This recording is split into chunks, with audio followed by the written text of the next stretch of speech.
Hi hello welcome to our channel. என்னங்க மறுபடியுமா? Okay. இப்போ கூட நியூஸ் ஒன்று பார்த்தேன். இன்னொருத்தவங்க இறந்துட்டாங்க அப்படின்னு சொல்லி கேள்விப்பட்டேன்.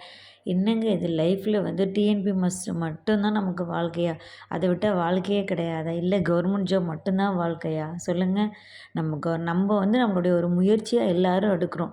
எல்லாருக்கும் ஒரு கவர்மெண்ட் ஜாப் வேணும். ஒரு லைஃப்பில் வந்து செட்டில் ஆகணும் நமக்கு அப்படிங்கிறதுக்காக தான் நம்ம கவர்மெண்ட் ஜாபுக்கு படிக்கிறோம். பட் அது மட்டுமே வாழ்க்கை அப்படின்னு சொல்லிட்டு நீங்கள் இருக்கிறது ரொம்ப தப்பு. இது எல்லாருக்குமே நான் சொல்கிறேன். இப்போ லாஸ்ட்டாக ஒரு 10 டேஸாக பார்த்தீங்கன்னா எல்லாருமே இந்த குரூப் 4 பற்றி நம்ம பேசிகிட்ருக்கோம். சோசியல் மீடியா எல்லாம் ஆனால் கவர்மெண்ட் இதுக்கு எந்த ரிப்ளையும் கொடுக்கல. ஓகேங்களா?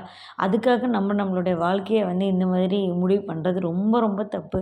நல்லா யோசிச்சு பாருங்கள். உங்களை நம்பி உங்கள் அம்மா அப்பா உங்கள் ஒய்ஃபு இந்த மாதிரி எவ்வளோ பேர் இருப்பாங்க. இப்போ என்னை நம்பி என் குழந்தைங்க இருக்காங்கன்னா இந்த ஒரு குரூப் 4 அப்படிங்கிறதுக்காக நான் வந்து இது பண்ணால் அவங்களோட லைஃப் என்ன ஆகுறது சொல்லுங்கள். ஸோ தயவு செஞ்சு யாருமே இந்த மாதிரி பண்ணாதீங்க. இது இல்லைன்னா லைஃப்பில் நிறைய இருந்துகிட்டே இருக்குங்க. இது இது கடவுள் நமக்குன்னு கொடுத்த ஒரே ஒரு லைஃபு. இந்த ஒரு டிஎன்பிஎஸ்சிக்காக சீரியஸ்லி என்னால் நம்பவே முடியல. இந்த ஒரு டிஎன்பிஎஸ்சிக்காக போய் உங்களோட உயிரை நீங்கள் எடுத்துக்கிறதுங்கிறது ஒரு முட்டாள்தனமான விஷயம். புரியுதுங்களா? நம்மளால முடியல அப்படின்னா வேறு ஜாப் ட்ரை பண்ணுங்கள். இல்லை அப்படின்னாலும் நெக்ஸ்ட்டு எக்ஸாமில் நல்ல ஒரு எஃபர்ட் போடுறதுக்கு பாருங்கள். கண்டிப்பாக நெக்ஸ்ட்டு எக்ஸாம்ஸ் நமக்கு நல்லதாகவே கொடுப்பாங்க கடவுள். ஏன்னா ஒரு தடவை நம்ம ஒரு கஷ்டம் கொடுத்தாங்கன்னா கண்டிப்பாக அது சேலஞ்ச் பண்ணுறதுக்கு நமக்கு அகைன் நல்லதாக கொடுப்பாங்க.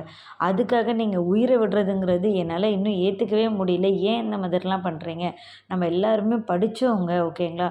நம்ம லைஃப்லேருந்து சின்ன வயசுலேருந்தே நம்ம கற்றுட்டு இருந்தது. ஒரு தோல்வி வந்துச்சு அப்படின்னா அதுலேருந்து அதை தாண்டி நம்ம வரணும் அப்படிங்கிறது தான். இந்த காலத்தில் இருக்கிற நிறைய பேருக்கு வந்து அது இல்லவே இல்லைன்னு நான் நினைக்கிறேன். பேசிக்காகவே ஒரு சின்னதாக ஒரு விஷயம் நடந்தால் கூட உடனே சூசைட் அட்டெம்ப்ட் பண்ணுறதுக்கு பண்ணுறாங்க.